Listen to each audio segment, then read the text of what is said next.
Hiram Edson couldn't be here today, as Brother Uriah Smith is here, because he's a little older, about 193, I believe.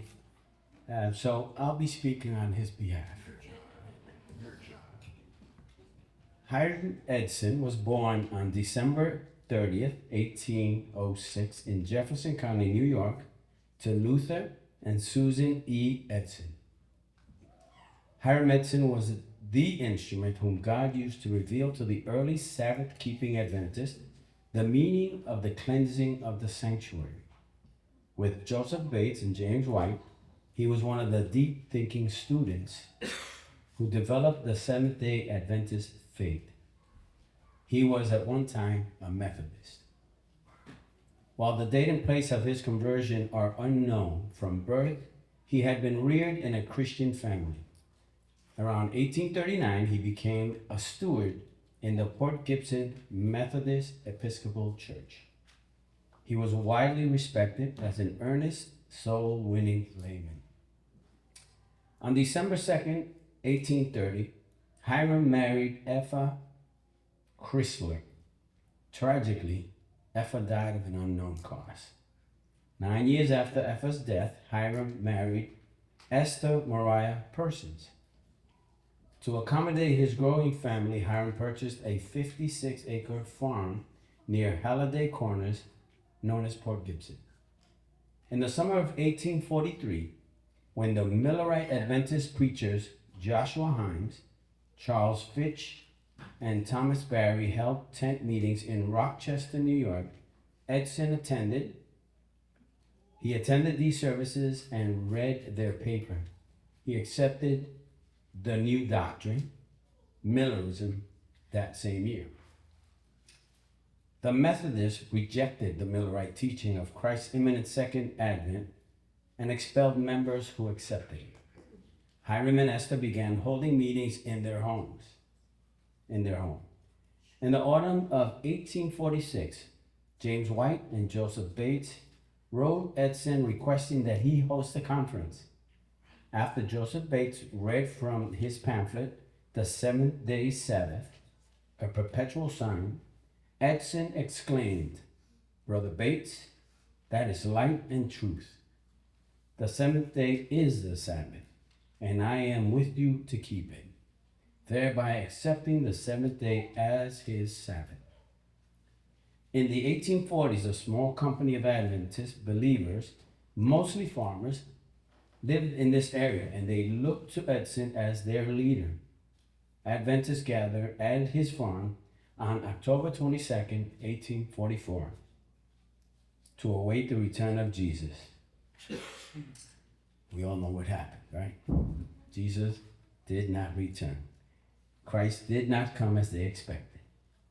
The following day, in answer to their prayers for light, God opened to Edson, as if in vision, a scene of wonderment. Christ, our high priest, entering into the most holy place of the heavenly sanctuary to begin a special work of judgment prior to his return. Edson shared this light with his friends, Owen Crozier and Dr. F.B. Hahn. They determined to study the sanctuary and its cleansing from the biblical viewpoint. The results of their research appeared in their little Advent paper, The Day Dawned. Edson advanced funds to purchase the first Seventh-day Adventist press. It was at Edson's home in Port Gibson that the Third Sabbath Conference of 1848 was held. In 1861, Edson helped organize the Roosevelt, New York SDA Church. By this time, Edson's health was declining. After months of hydrotherapy treatment, rest, and a vegetarian diet, his health improved, and he adopted the health reform diet. In 1870, Edson became an ordained minister of the New York, Pennsylvania Conference. In 1871, he baptized 16-year-old Byron Teff, his only documented baptism. During the 1870s, Edson's health worsened, and he missed most of the conference sessions after 1873. In 1875, his ministerial credentials were not renewed, largely because of a dispute between Edson and the Review Publishing House. Despite suffering great pain and being bedridden with tuberculosis, Edson registered his last will at the Oswego Courthouse in September 1881. He died on January 8,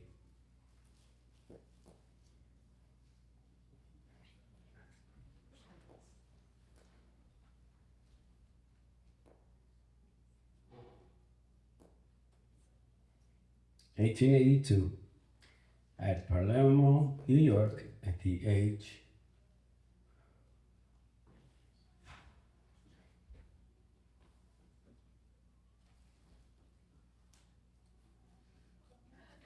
of 75. Hiram Edson is chiefly remembered for his cornfield experience on October 23rd, 1844, the day after the Great Disappointment, which provided insight into Christ's high priestly ministry. New York, Pennsylvania Conference President Buell L. Whitney, who officiated at his funeral, called him among the first to receive the third angel's message and to identify himself with the work, giving largely of his time and means for its advancement. Whitney asserted that Edson's devotion to the cause of present truth fully entitled him to a place among its pioneers. He was buried in a cemetery near the Roosevelt Church he had helped build. Thank you. That was Hiram Edson.